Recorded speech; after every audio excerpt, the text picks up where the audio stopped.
এখানে আপনারা উপরে দেখতে পাচ্ছেন কর্নারে থ্রি ডট অপশন। এখানে থ্রি ডট অপশনে ক্লিক করে দিবেন। ক্লিক করার পর এখানে কর্নারে দেখতে পাচ্ছেন উপরে ডান দিকে এই কর্নারে যে সেটিং অপশনটি দেখতে পাচ্ছেন এখানে একটি ক্লিক করে দিবেন। ক্লিক করার পর নিচের দিকে চলে আসবেন।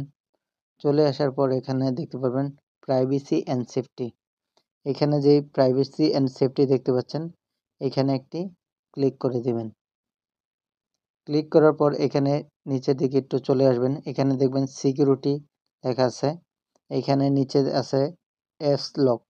এখানে যে অ্যাপসটি লক আছে এখানে আপনারা একটি ক্লিক করে দিবেন।